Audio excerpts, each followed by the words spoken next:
Hey hon, did you see that article on the front page of the newspaper today? No, I have not gotten a chance to look at the paper yet. Someone took it to the mall with her this morning. I'm sorry. I thought you had already seen it.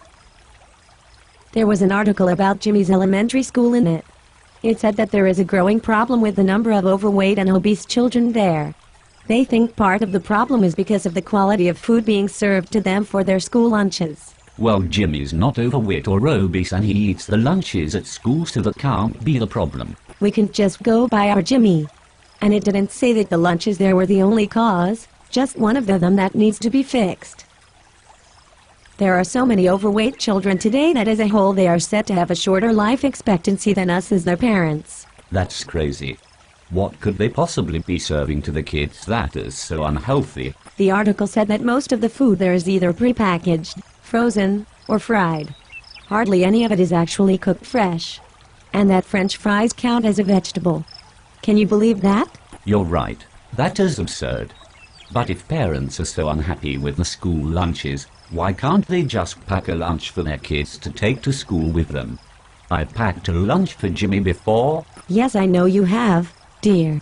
But throwing in some of last night's pizza with a pudding cup and a bag of potato chips isn't exactly helping the problem. Well, excuse me, it sounded good to me. Jimmy is a picky eater, you know that, darling. If I gave him carrot sticks, he would not eat them. And if I gave you carrot sticks, you wouldn't eat them either. That's one of the big problems the article pointed out. A lot of people think that if healthier foods were served to the kids, they simply would not eat them. Kids are always going to be picky, but we can't let that keep us from feeding them healthy foods. They can't be picky if they don't have a choice.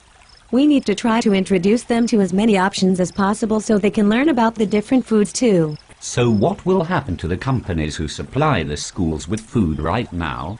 My good friend William makes runs to Jimmy's school every week with the foods his company produces. He might be out of a job if the schools cut him off and choose other options. That's a tough question. William is a very nice guy, but his company is a big part of the problem right now.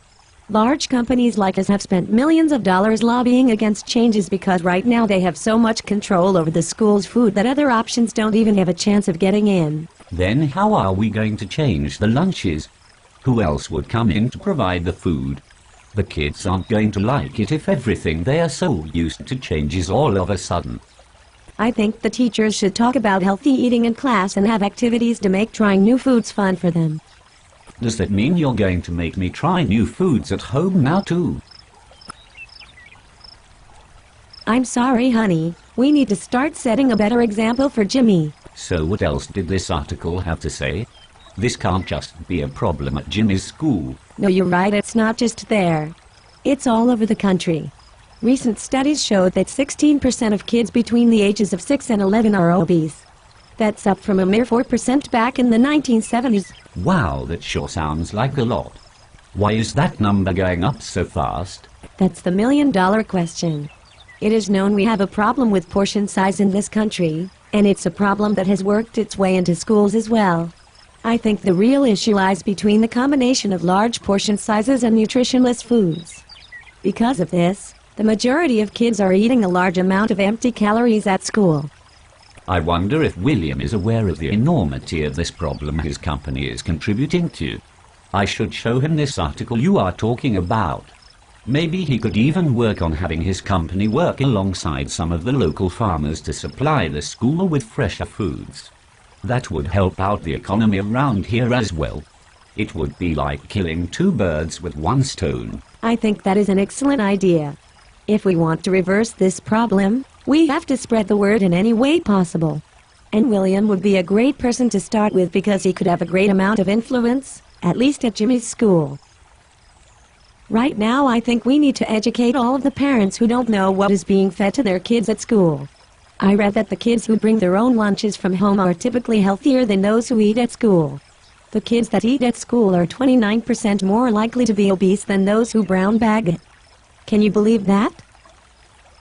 Even the ones whose parents don't know how to pack a balanced lunch. Hint, hint. See, I knew what I was doing all along.